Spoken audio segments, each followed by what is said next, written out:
Bismillahirrahmanirrahim. Assalamu alaikum everyone. My name is Aiza Financing Wali and I am a level 1 student at Rahan School, Islamabad campus. And I am a graphic designer, video editor and web developer. So today I have the pleasure of interviewing a passionate health and wellness coach who is dedicated to helping people achieve vibrant health through natural and toxin-free living. So her work focuses on holistic wellness, healthy lifestyles, and empowering individuals to take charge of their well-being. So we are excited to learn about her journey, experiences, insights, and vision for creating healthier world. So first of all, thank you so much, ma'am, for your precious time, and you joined me my studio. Thank you so much. Can you please introduce yourself to my audience? Well, thank you for inviting me. My name is Anna. I'm a HESP natural health coach. I help fact-based women go from health confusion and conflicting advice to vibrant, sustainable health. And I do that the HESP way. And HESP stands for health-oriented, evidence-based, science-backed, practice confirmed. And I deliver my coaching through the Mother Hat framework.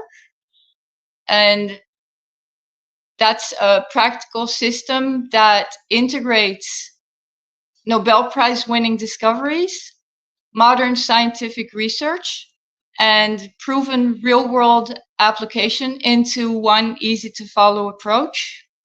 Mother Hat stands for microbiome, omegas, targeted response, herb rotation schedule, happiness proteins, additional nutrients, timing, combining, preparing, and planning.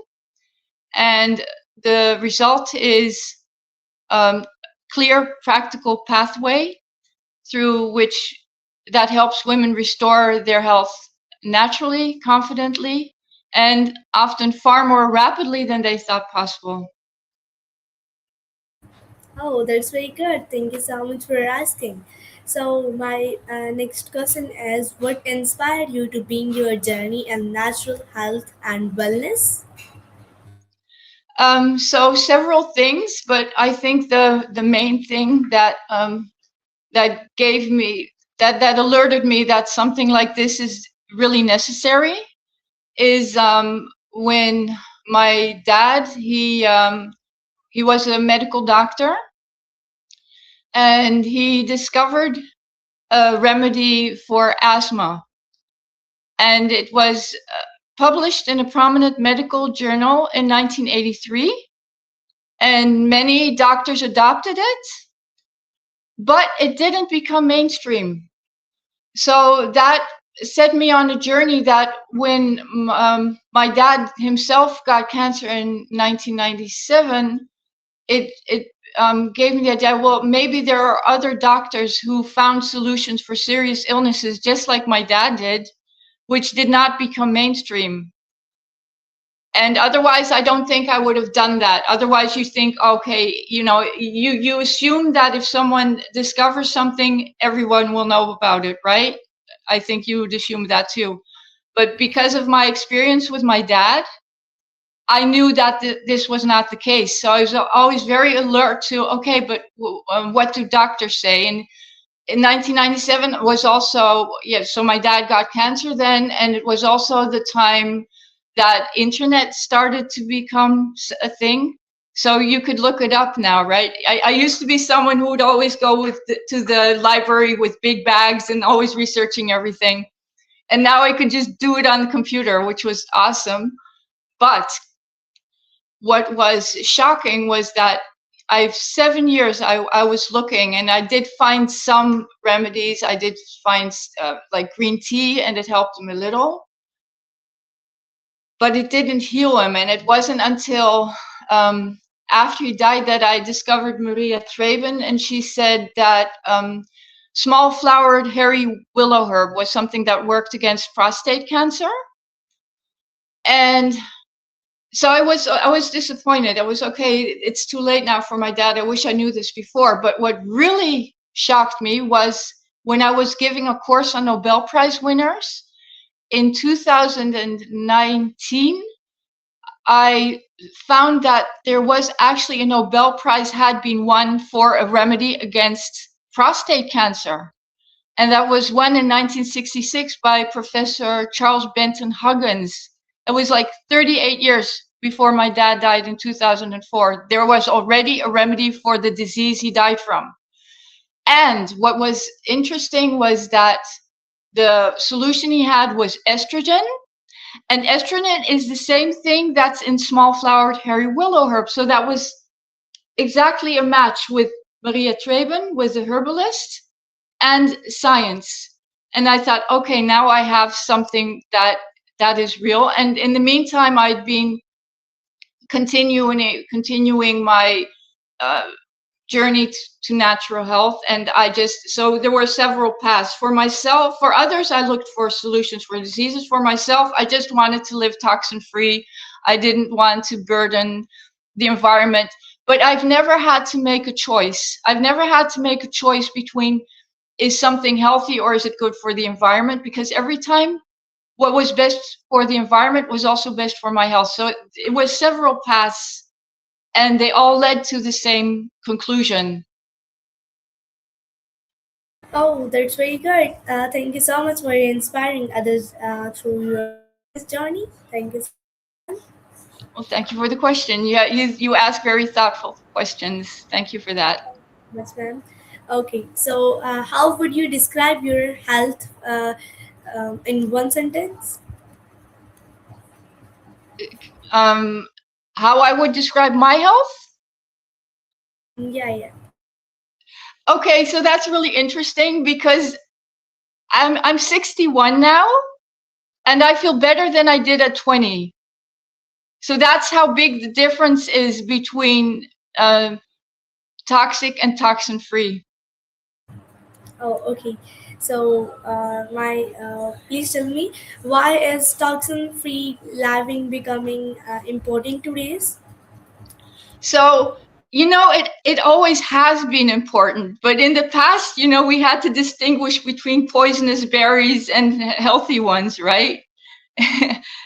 So we were in nature, and we people would tell each other, they'd see, oh, someone's nephew died after eating those berries, or someone's aunt got sick after drinking tea from those leaves, so we should stay away from that. That's how it used to go, right?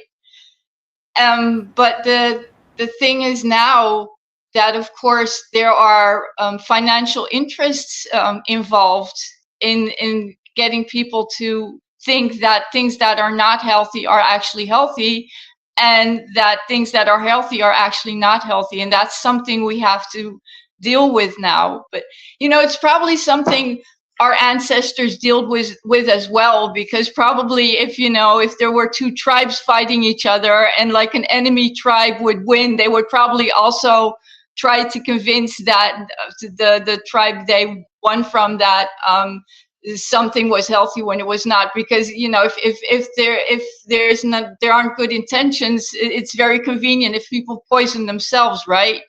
So it's very I think it's been something in all ages, and it's something to watch out for. And that's, I saw that was another, so that's also why community is so important, that we keep talking to each other to find out, okay, so what is the truth and what is deceptive. So it's something that's been there always, but it's still here now, and you wouldn't expect it. We trust people to tell us the truth, and we don't expect them to think that money is more important than our health. But unfortunately, often that's the case. Oh, that's very good. Thank you so much for spreading awareness about healthier and lifestyle. Thank you so much, ma'am. Okay, Okay. so please tell me, what does vibrant health mean to you personally? What vibrant health means? Yeah, yeah. So there are several elements to that. Of course, it's just feeling good. That doesn't need an explanation, but that's not a coincidence. If you feel well, there's several elements to feeling healthy. And that starts with a healthy microbiome that comes then with the omega. So that's the architecture of it. But the result is that, you don't want to as soon as you have to think about your health, there's something wrong, right? You just want to be able to do what you want to do without being bothered by pains or aches. And that's that's one part of it, and the other is just really noticing that you feel well. And for that, I like to think about what Professor T. Colin Campbell says. He says, if we eat healthy nutrients, and he's someone who advocates plant-based, he says all these reactions happen in your body, and you kind of feel that energy surging through you, and it's a wonderful feeling. So that's what I wish for everyone. Oh, that's great. Thank you so much. Your insights encourage healthier living. Thank you so much, ma'am. Okay, so my next question is, please tell me what was the biggest challenge you faced when starting your coaching career? Yeah, so the conflicting information, and also that that even uh, the replacements. So when you find out, for example, that there are toxins in toothpaste, just a stupid example, and then they advise baking powder. I mean, you don't want to use baking powder on your teeth, right? So it was getting to the things that really work. So that's what I want to help people with as well. And well, that's not the and the yeah. So I think that's the biggest challenge. But also another one is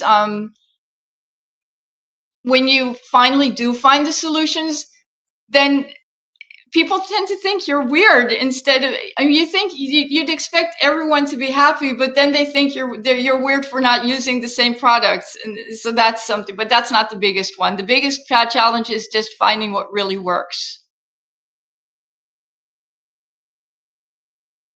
Okay, thank you so much. Your resilience is truly motivating. So, how do you maintain balance between physical and mental wellness? Can you repeat that question, please?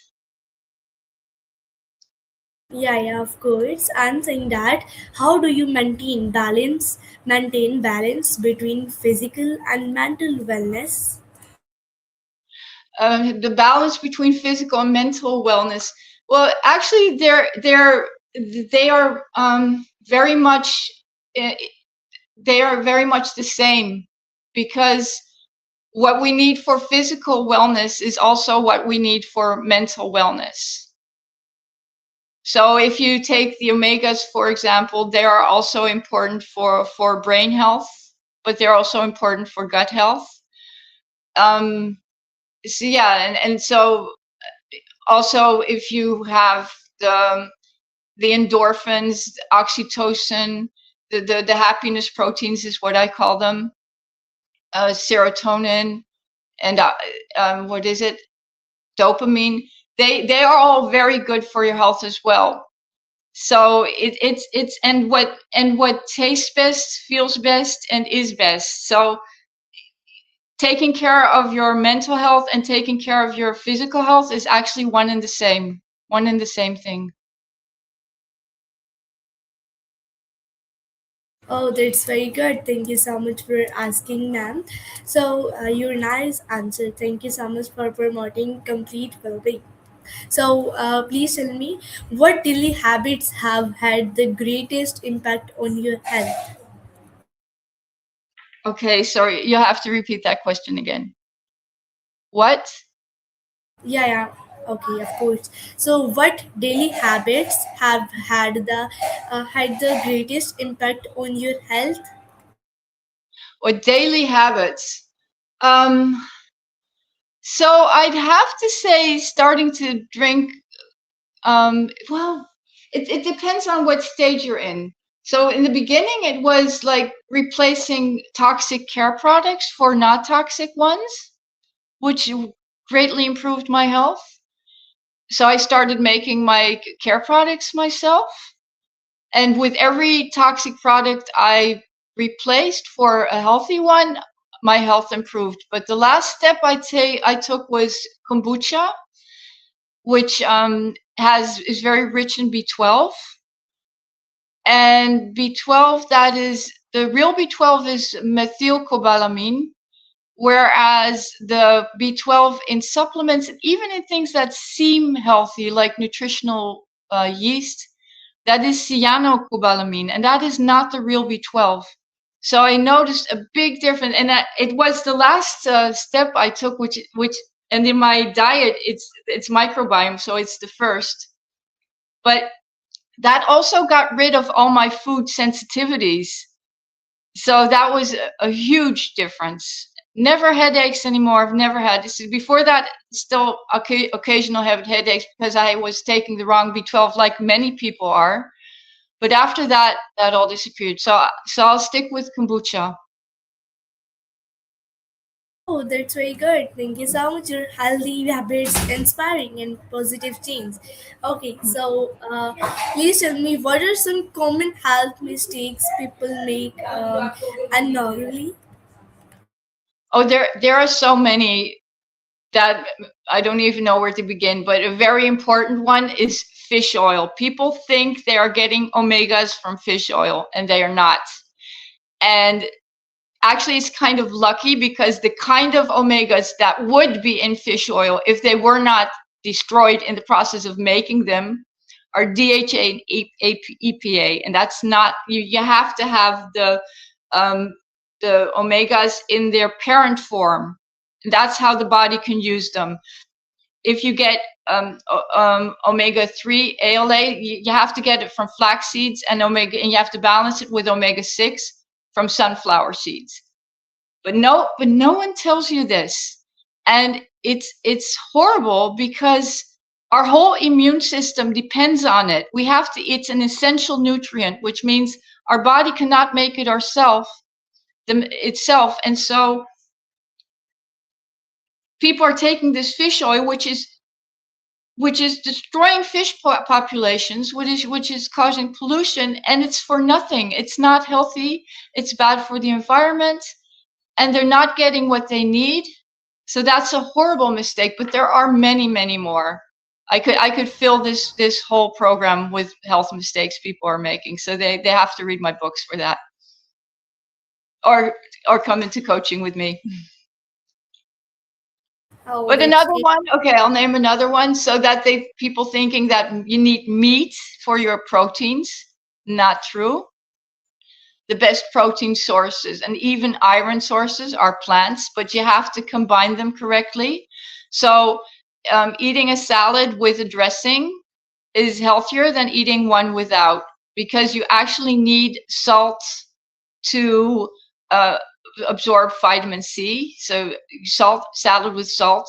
You need the oil, so cold pressed olive oil, vinegar, and pepper. It helps you absorb the nutrients better. And if you have if you combine that a salad with uh, salt and with oil and with vinegar, it gets rid of the phytates, and then you actually take in 80% of the iron, and with meat it's only 30%, and 30% of and then it's also the bad kind of iron.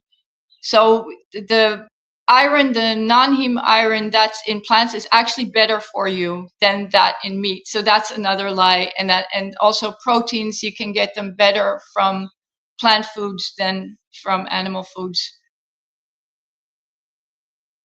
So that's just to name a few. Oh, that's very good. So, ma'am, my next question is please tell me what are some common health mistakes people make unknowingly?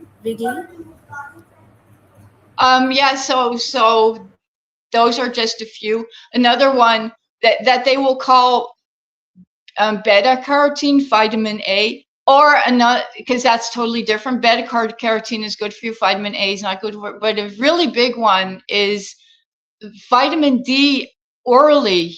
Get it from the sun.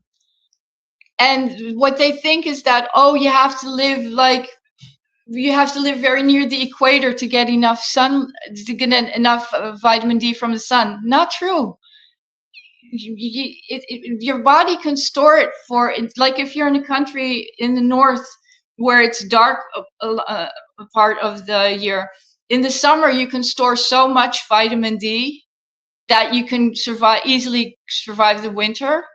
And also in the snow you get much more vitamin D in your skin. So, and oral vitamin D, the body has to use that immediately, and it cannot store it. So often it gets too much, and then it calcifies you, because vitamin D is what gets calcium out of food, and the body is very careful. It just gives you exactly enough. But if you start swallowing, if you take it orally, you start getting more calcium in your body than you need, and it's very harmful. So that's a common health mistake that people make. Also, that they think that that they can take supplements instead of food. The things in supplements, the what's in vitamin C will not even heal scurvy. In vitamin C pills will not even heal scurvy. You need to get it from foods. So those are just a few, but it's a lot. Okay, so then thank you so much for educating people on body types. Thank you so much. So please tell me, how important is nutrition in achieving long-term wellness? It's crucial because uh, not just nutrition, but also a healthy microbiome, because we cannot even digest all the foods ourselves. We need a healthy microbiome. So nutrition, you cannot replace nutrition with anything else. They pretend you can do it with pills. Not true. It's not even the same thing. It does not build your body up. And plus that, we need that healthy microbiome. We need those omegas. They're crucial. We cannot survive without it. Um, okay, so thank you so much, ma'am. So your guardians helps people make smarter decisions. Thank you so much. So my last question is from you. Please tell me, have different cultures influenced your approach to health? Um, yeah, I like that question. So what I found, of course you're influenced by your own culture, and mine was very intellectual. It was even before, oh, you disappeared on me. Can you still hear me? Yeah, yeah. Okay. Continue. Um, so we'd have like an encyclopedia by the dinner table, and often it would be because we were really on facts and on truth. That was very important in our family. Um, and but what I found surprising was that when you looked what is healthiest, how that resembles just traditional recipes. So if I tell you the healthiest way to eat a salad, I'm just describing a vinaigrette sauce, right? Or like many cultures, they will have something against pig meat. Well, pig meat is really scientifically it's very unhealthy, because pigs can eat anything and they will live with it, and those toxins will be in those pigs when we eat them. So that's like, um, so science is affirming many things that are in culture. So that kind of amazed me, because you think, oh, because these people, that was thousands of years before science was invented that they discovered this, right? But they just discovered by noticing what happened to people. And that's why I'll say what is best tastes best and feels best. So a lot of times cultures will have found what is best just by paying attention to how they feel, and how others feel. So that's my answer to that. Okay, thank you so much, ma'am. You are Global Presidency and Finance Day. Thank you so much for your precious time. So I'm ended this session. Thank you so much once again for talking this time and sharing your experience, your precious time, wisdom, and inspiring insights with us today, and your dedication to promoting healthier, toxin-free, and more balanced lifestyles is truly commendable. So we greatly appreciate your valuable contributions to the wellness community and wish you continued success in on your future. So thank you so much this wonderful conservation, ma'am, and your precious time. So okay, viewers, so this is our session. I hope you like it. Thank you so much for watching. Allah Hafiz. Thank you so much.